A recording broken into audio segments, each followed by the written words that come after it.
On se rend compte assez vite quand on est enfant qu'il y a quelque chose qui va pas. J'ai le souvenir d'avoir toujours pris le relais. J'avais ce rôle de maman finalement. C'est ça, on appelle ça les enfants parentifiés si tu veux. Mais c'est pas que j'ai dû le faire, c'est que j'avais pas le choix. Finalement, c'est une question de survie. Bienvenue dans Contradiction, le podcast pour les gens qui se donnent du mal pour aller bien. Il y a des histoires qui ne commencent pas par une chute. Elles commencent par une petite fille qui rentre de l'école et qui découvre que la maison a déjà basculé. Une petite fille qui apprend trop tôt à lever sa mère du canapé, à l'excuser, à la porter, à l'allonger dans son lit, à la comprendre sans ne rien comprendre, qui grandit entre deux mondes.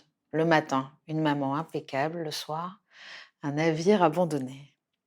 Ce que vit Inès n'a rien d'un récit spectaculaire, c'est l'envers du décor. L'endroit où personne ne regarde, l'endroit où l'addiction ne tue pas seulement celui qui boit, elle transforme surtout ce qui reste. Elle fabrique des enfants qui deviennent parents trop tôt, des enfants qui apprennent à mentir pour protéger, à se taire pour survivre, à aimer en triant ce qu'ils doivent garder et ce qu'ils doivent oublier. Inès a 29 ans aujourd'hui. Elle a vécu l'enfance la plus classique du monde, en apparence. Garde alternée, un père restaurateur, une mère aimante, drôle, volontaire, mais chaque chute, chaque escalier, chaque ambulance, chaque bouteille cachée dessinait un autre récit, celui qu'elle n'a jamais dit à personne. Ni aux profs, ni aux amis, ni même à l'infirmière scolaire qui n'a rien vu, rien entendu, parce que ce jour-là, sa mère était bien. Parce qu'en France, on ne voit jamais les proches, on ne leur parle jamais, on ne les croit pas assez, et puis un jour, il y a l'accident de trop. Le beau-père qui bascule, la violence, la police, l'ultimatum. Et Inès a été sauvée par son père et étrangement par son silence. Parce qu'elle avait peur de perdre sa mère pour de bon si elle parlait, parce qu'elle voulait protéger celle qui l'a blessée malgré elle. Aujourd'hui, sa mère vit avec cette maladie, l'alcoolisme. Elle oublie, elle tombe, elle se casse, elle continue de boire, pas tout le temps. Elle essaie d'être sobre pour elle, pour ne pas la détruire davantage. Elle ne sait même pas que sa fille tourne un documentaire sur l'alcool. Mais Inès Boger, elle, se souvient de tout. Et elle a décidé de ne plus le porter seule. Ce documentaire n'est pas une enquête, c'est une transmission. C'est une fille qui écrit une lettre vivante à sa mère qui l'est tout autant. C'est une fille qui veut dire « je t'aime et j'ai arrêté de me battre contre toi ». C'est une fille qui regarde l'alcool droit dans les yeux pour la première fois, sans en avoir peur, parce qu'elle a compris que ce n'était pas son histoire, mais celle de sa mère. Et moi, si je suis là, c'est parce que je connais ce que l'addiction fait aux familles, aux enfants, au silence, aux loyautés impossibles.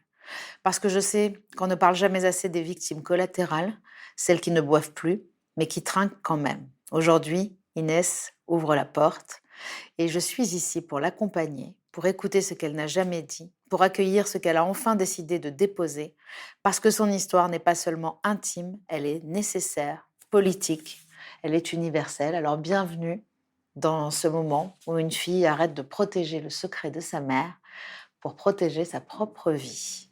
Bonjour Inès. Merci, bonjour. Alors j'explique un petit peu le contexte, on est sur un plateau de tournage, c'est pas notre studio habituel. On est dans ce lieu différent de d'habitude pour les besoins du tournage de ton documentaire pour Teva que tu es en train de construire et de mener à bien. Et on a eu l'idée, toi et moi ensemble, de créer un épisode Contradiction spéciale documentaire. Merci pour l'invitation et cette belle intro. Je sens quand même qu'il y a beaucoup d'émotions, ce qui m'en a transmis aussi pas mal. Oui, il y a quelques larmes que j'ai retenues. Tu es très forte pour les retenir. Je vois un petit peu ce que ton enfance a pu être. Mm. Tu arrives à garder en toi des choses qui parfois sont explosives. Ne pas dire, ne pas montrer, c'est ça. Et tu as su bien capter, je pense, lors de nos échanges avant cette rencontre, mon histoire. Et tu as une très belle plume, du coup, ça touche forcément. Ça m'a inspirée.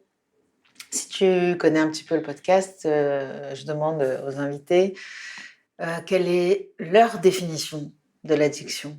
Qu'est-ce que c'est l'addiction pour toi ? Pour moi, l'addiction, ou la dépendance, c'est quelque chose qui ne touche pas que la personne qui en souffre.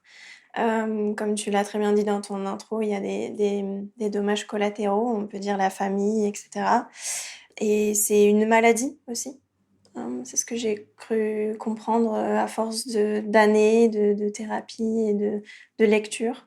Voilà, c'est tout ça pour moi la Mm. dépendance. C'est une maladie. Et ça, Mm. c'est vrai que on a l'impression qu'aujourd'hui, on le sait. Et pourtant, il y a encore des gens qui, euh, qui vont accuser les addicts ou qui vont s'en prendre à eux ou essayer de leur faire sentir une certaine culpabilité à ne pas y arriver.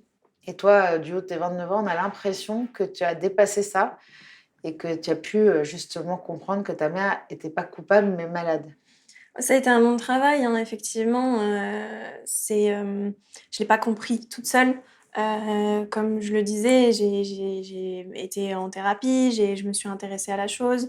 Après, il faut pas oublier que je suis journaliste, que c'est mon métier de chercher, de comprendre, de théoriser, de poser des questions Mhm. aussi, comme à toi, par exemple. Et donc, c'est à force de ces rencontres et de ces lectures que j'ai compris, effectivement, que c'est une maladie. Est-ce que tourner ce documentaire, justement, t'a fait aussi regarder ta propre consommation d'alcool à toi ou celle de tes proches, avant de parler de ta maman, bien sûr? J'ai jamais eu de problème particulier de relation intime avec l'alcool. Comme toute ado quand je l'ai été, jeune adulte, etc., j'ai su faire la fête sans forcément me poser de limites. Je me suis pris des cuites, comme tout le monde, presque.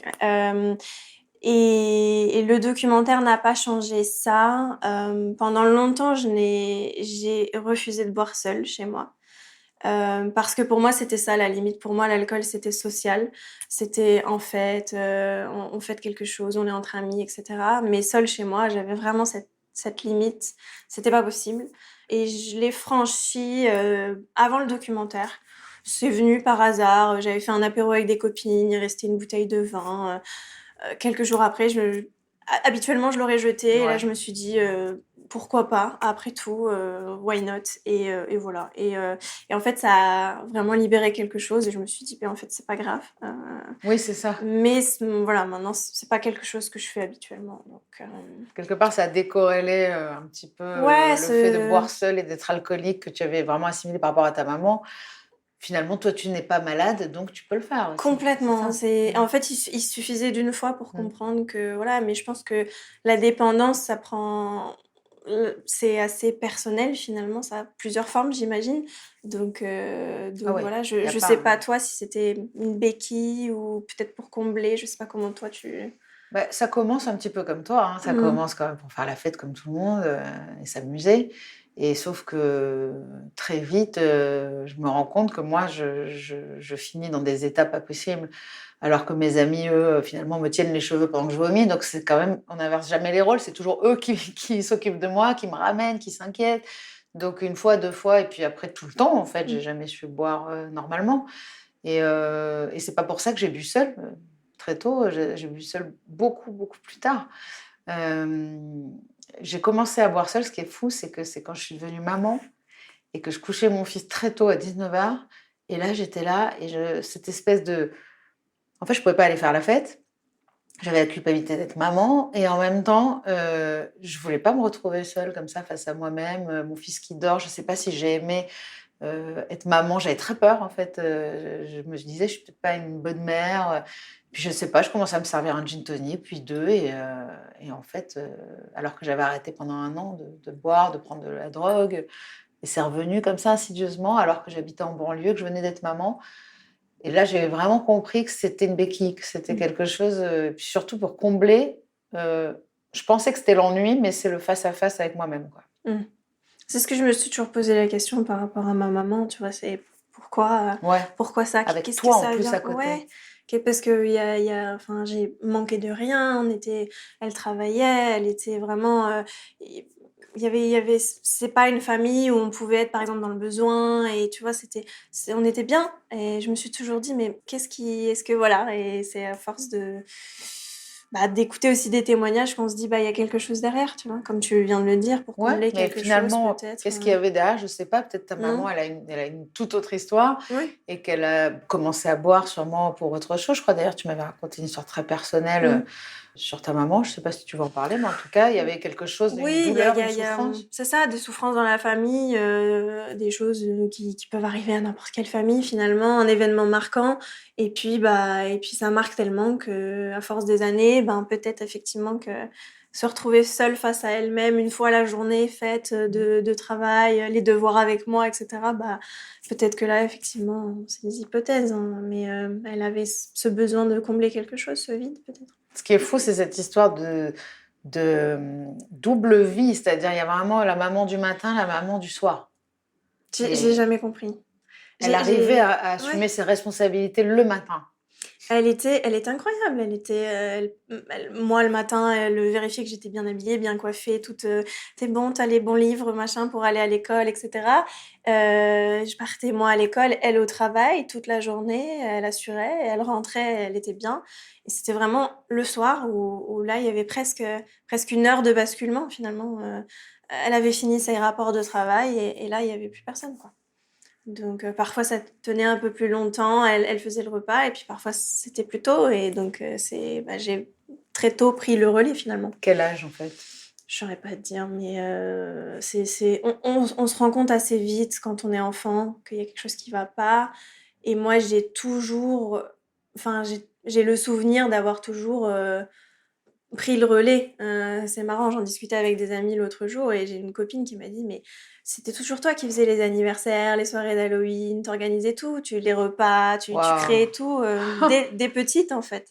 J'avais ce incroyable. rôle de maman finalement. C'est fou. Mm. Et donc, tu faisais les choses pour elle et pour toi, en fait. C'est toi qui prenais... En fait, c'est vraiment ça, le relais. Mm, mm. C'est toi qui Bah, devenais la maman. c'est ça, on appelle ça les enfants Ouais. parentifiés, si tu veux. Donc mais c'est pas que j'ai dû le faire, c'est que j'avais pas le choix. Finalement, c'est une question de survie. C'est-à-dire que si je veux manger et que bah, elle est pas capable de me faire à manger, bah je me fais à manger finalement. Donc Waouh. c'est ça, pas le choix. Et ce documentaire, là, tu as ressenti le besoin de le faire aujourd'hui, maintenant, parce que tu es encore très jeune. Mm. C'est comme, on dirait que c'est l'œuvre de la maturité pour certaines personnes et tout. Là, tu es quand même encore très jeune. Mm. Est-ce que c'est un aboutissement de toutes ces années ou est-ce que justement c'est pour un nouveau début, un nouveau départ? Est-ce qu'il y a quelque chose de Mm. l'ordre de la fin ou du début ou des deux? Toutes les cases au-dessus. Non, je pense déjà quand on grandit comme ça avec des repères brouillés, qu'on est enfant parentifié, on a une maturité, on acquiert une maturité assez rapidement, plus vite que la moyenne. Donc même si je suis encore jeune, je pense que pour ces questions-là, j'ai une assez grande maturité. Et à la base, je m'étais dit, ce documentaire, je l'ai écrit il y a 5 ans, pendant la période du Covid, parce que bah voilà, c'est mon histoire, ça m'a toujours travaillé. Il y en a certains qui écrivent des livres, qui composent des chansons, par exemple. Bon, bah moi, mon métier, c'est ça, donc j'ai écrit un synopsis, et puis bon, pour plein de raisons, le Covid étant, c'est pas sorti à ce moment-là, puis je pense que c'était peut-être pas aussi le bon moment pour moi. Mmh. Et cette année, en fin de compte, je sais pas, il y a quelque chose qui m'a appelée où je me suis dit: «Je suis enfin prête à en parler». Parce que là, on en parle et comme tu l'as dit, j'arrive à contenir mes émotions, mais il y a quelques années, c'était pas le cas. Et je pense que je suis aussi prête à en parler à ma maman, à lui dire: «Bah, voilà, j'ai cette démarche-là». Heu, Là, pour l'instant, elle ne le sait pas. alors elle le sait, je lui ai dit que je faisais un documentaire, elle m'a demandé sur quoi, j'ai dit: «L'addiction».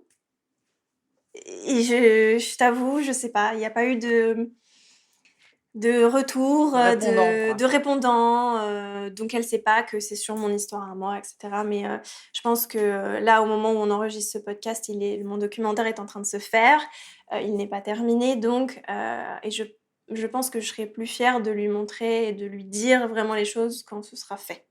Voilà. C'est-à-dire que voilà, j'ai fait ça, Ouais. j'aimerais que tu le vois. Ce qui est fou, c'est qu'il n'y a pas eu de réaction comme si ça ne la concernait pas. Presque. Et en même temps, j'ai pas cherché à aller plus loin non plus. Je pense que j'étais un petit peu dans l'émotion moi-même et que voilà. Mais ce documentaire, il est sur les enfants Mm. d'addicts, donc les victimes collatérales, par ricochet, comme on dit. Euh, Pourquoi est-ce que tu as eu envie que j'apparaisse dans ce documentaire? de faire cet épisode. C'est vrai que moi, j'ai pas de lien avec justement ce côté fils d'eux, fille d'eux. Parce que mes parents sont pas du tout addicts. Ils boivent très peu, jamais même.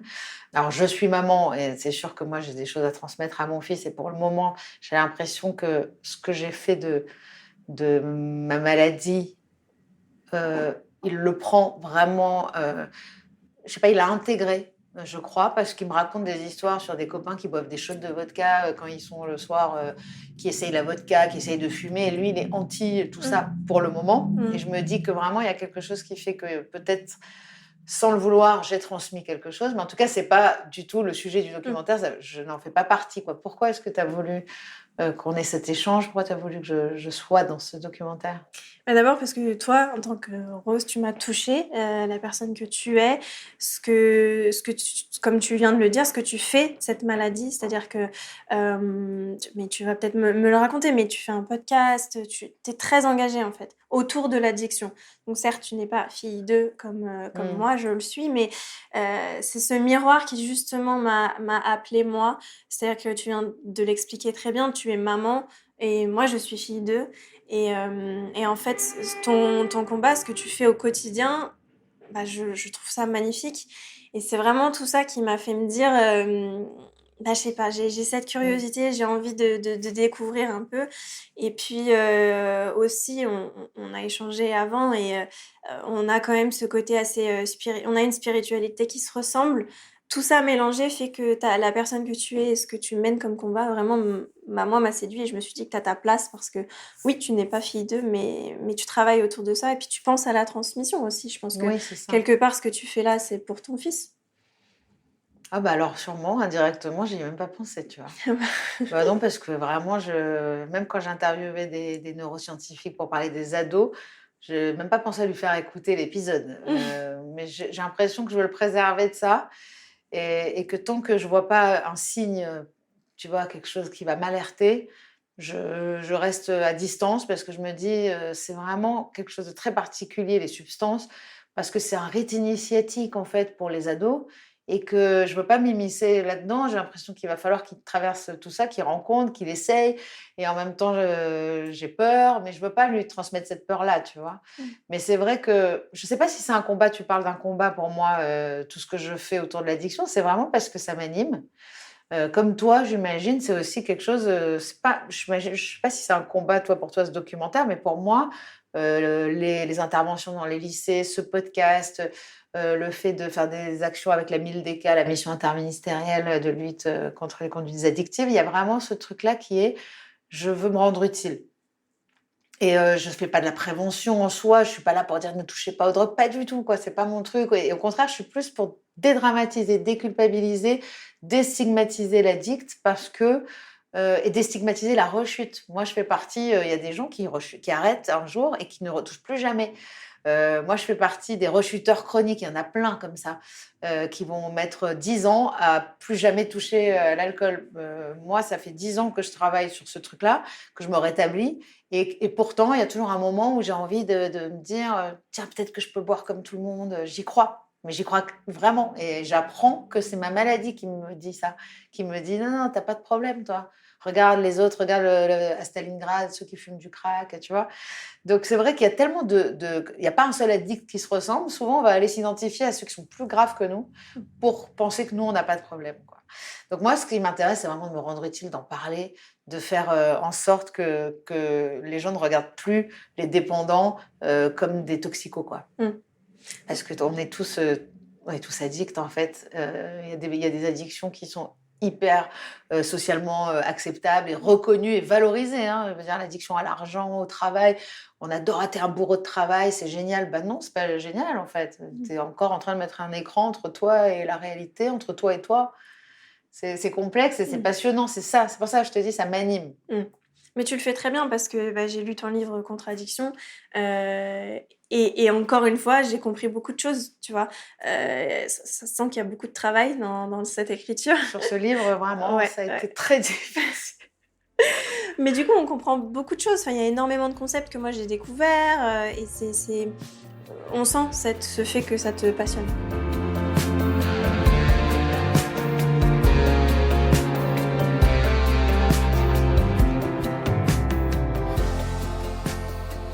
est-ce qu'avec ce documentaire, justement, parce que moi je trouve que tout ce que je fais me fait changer ma vision souvent de l'addiction en cours de route, je trouve que j'ai jamais la même vision et je suis jamais la même personne, je suis jamais dans la même détermination. Il y a des fois où je suis un peu... Et en fait, est-ce que toi, tu sens qu'en faisant ce documentaire, tu changes ta vision déjà de ton histoire, de celle de ta maman, de cette maladie en général? Est-ce que ça évolue? Oui, complètement. Alors, j'avais intégré le fait que c'était une maladie. Là où j'ai compris pas mal de choses en faisant ce documentaire, c'est que pour casser un peu ce cycle de la transmission, tu parlais de transmettre des Ouais. choses ou non à ton fils, il faut quelqu'un d'extérieur à la famille, il faut se faire aider, il faut des associations, il faut quelque chose, parce que sinon ça va se transmettre d'une façon ou d'une autre dans la famille. Et ça, je l'ai vraiment compris grâce à un programme que j'ai suivi pour le documentaire. Et voilà, après... C'est quoi ce programme? C'est un programme qui est sponsorisé, on va dire, parrainé par Addiction France, Ouais. qui est très peu développé en France. C'est un programme canadien à l'origine, Ok. qui est sur Caen et sur l'île de la Réunion. Et c'est Ah un... ouais, c'est niche quoi. Voilà. Caen et La Réunion. Et Caen et la Réunion. Mais Allez pourquoi savoir pas? pourquoi. Ça fait quelques années que c'est en France et c'est un programme de 9 semaines et qui a pour but justement principal de briser les chaînes de la transmission de l'addiction. Waouh. Donc maintenant, c'est ouvert à toutes les personnes qui se posent des questions sur leur famille. Mais voilà, on est une dizaine de personnes autour de la table, 2 animatrices, et qui nous font comprendre des concepts comme la codépendance, voilà, pas mal de choses. Quel rôle tu avais, voilà, les enfants parentifiés, on en parlait tout à l'heure, c'est toutes ces choses-là. Et du coup, ma vision de l'addiction et de la place dans la famille a évolué grâce à ça. Ouais, Et en fait, il n'y a complètement. pas que des enfants d'addicts, il y a aussi Non, justement des gens qui ont des enfants, des gens qui sont eux-mêmes addicts. Donc en fait, tu comprends exactement. toutes les places. Oui, Ça me fait penser en thérapie au psychodrame, où les gens jouent les rôles.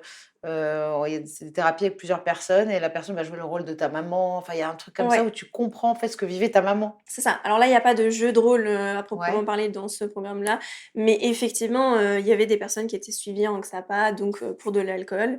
Et bah, on est en face. Et moi, je suis fille d'eux, et donc chacun a. Mais c'est la force du groupe qui justement fait que on avance, on comprend des choses. Voilà, c'est un groupe sympa de prévention, on va dire.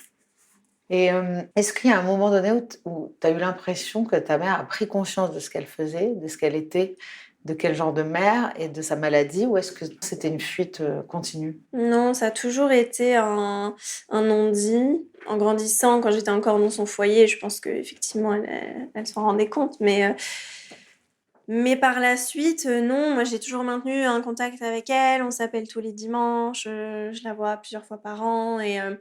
Et avant, j'étais un peu dans ce combat. Quand on allait au restaurant, par exemple, j'étais froissée quand elle prenait du vin à table. Ou voilà, c'était un peu conflictuel comme ça, mais on n'en parlait pas pour autant.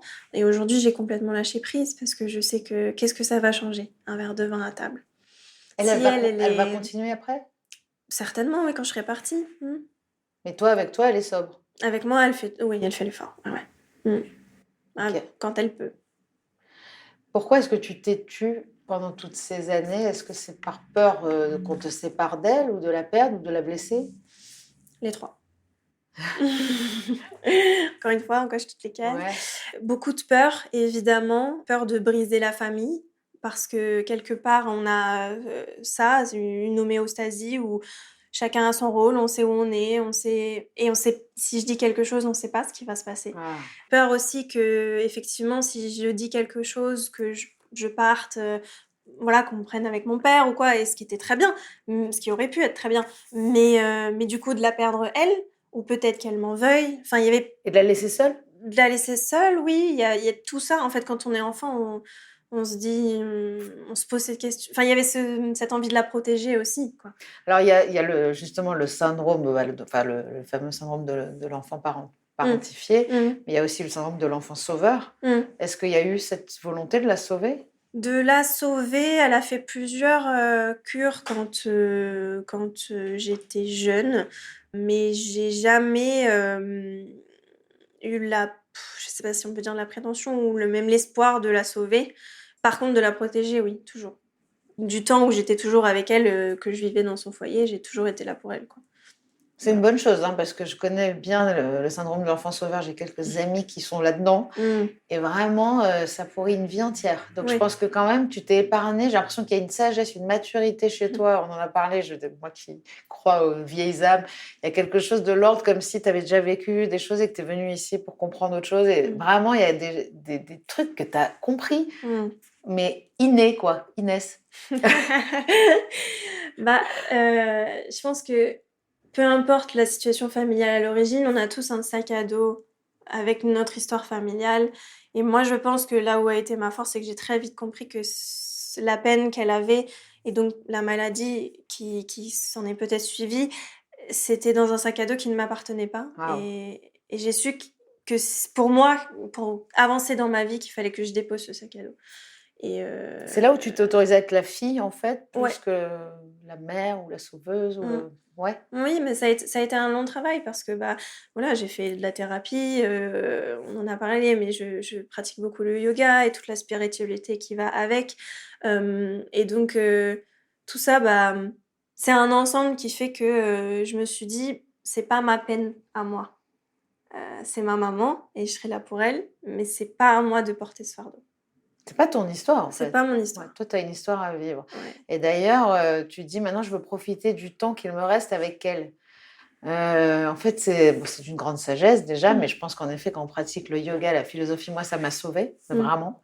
Parce que voilà, ça m'a nourrie de choses qui m'ont remplie pour de bon, contrairement à l'alcool et la drogue qui me nourrissaient très rapidement. Tout de suite, maintenant, je trouvais un réconfort et un soulagement immédiat, mais qui disparaissait très vite et donc il fallait renouveler l'expérience. Alors qu'avec une séance de yoga, une méditation, une respiration, bon, moi je prie aussi, il y a vraiment j'ai vraiment besoin de me connecter à quelque chose de plus grand et je ne sais pas qu'est-ce que c'est que ce plus grand, je ne peux pas le nommer, mais je sais que en fait, la vie est bien plus grande que l'addiction et que je ne peux pas me résumer à ce truc-là, quoi. Et je ne sais pas comment font les gens qui n'ont pas de spiritualité. C'est pour ça d'ailleurs que les programmes de narcotiques anonymes, alcooliques anonymes sont spirituels. C'est que ça vient de Carl Gustav Jung, donc quand même, c'est pas n'importe qui a vraiment expliqué qu'on ne pouvait pas enlever à l'addict son produit sans une réelle reconversion. Donc ça veut dire que qu'est-ce qui peut remplacer l'alcool pour un alcoolique? C'est Dieu. Clairement, c'est ça que ça veut dire. Maintenant, Dieu, ça peut être ta grand-mère, ça peut être même ton toi supérieur, on peut penser à l'âme, on peut penser à tout ce qu'on veut, mais il faut une certaine spiritualité pour s'en sortir, je pense.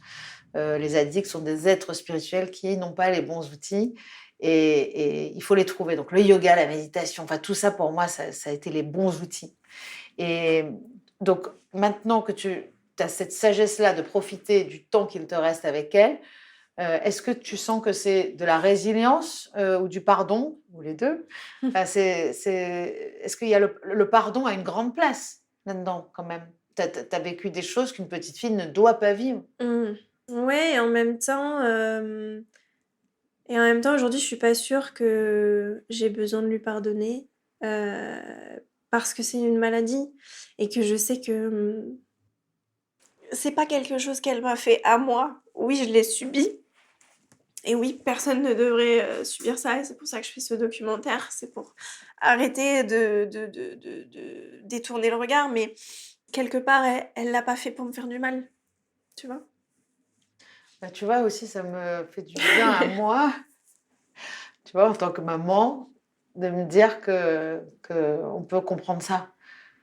Que je sais que mon fils a vu des choses où j'étais parfois une mère. Moi, c'était plus dans la dépression à cause de l'addiction qui m'a amenée à la dépression et qui m'a amenée parfois à plus pouvoir me lever, quoi. Et en fait, de me dire que j'ai pas fait ça contre lui.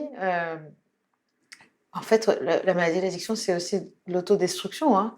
Donc, j'ai fait ça contre moi longtemps et c'est pour ça qu'aujourd'hui, pour moi, la base, c'est s'aimer. C'est pas s'adorer, se regarder. S'aimer, s'apporter de l'amour. Et de savoir que mon fils pourrait dire un jour des choses comme ça m'émeut beaucoup et peut-être cet épisode, je lui ferai écouter, tu vois. Oui, bah en tout cas, il a de quoi être fier, hein. Il a de quoi être fier de ce que tu fais. Waouh, ça reste beaucoup d'émotions. Non, mais quelle sagesse, quelle résilience, quoi. Est-ce que ce documentaire, on va terminer là-dessus, est-ce que tu as peur qu'elle le voie ou est-ce que tu as peur qu'elle ne le voie jamais? Non, j'ai pas peur qu'elle le voie. J'espère qu'elle le verra.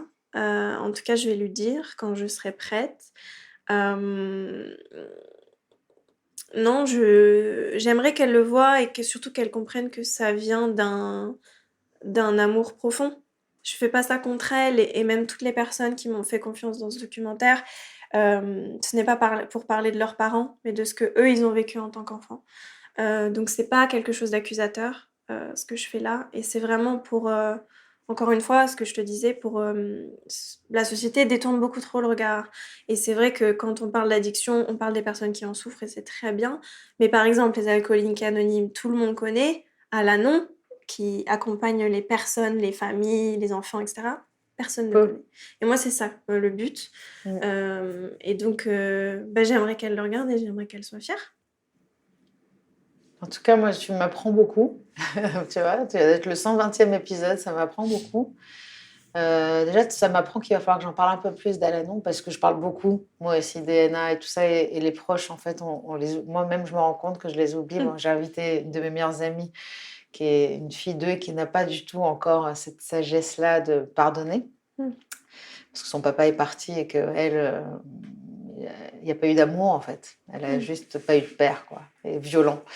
Et c'est vrai qu'à l'annonce, c'est merveilleux le travail qu'ils font parce qu'ils accompagnent les proches d'addicts. Tu as parlé de codépendance aussi. C'est hyper intéressant de voir. Il y a des gens... D'ailleurs, il y a Coda, codépendant anonyme.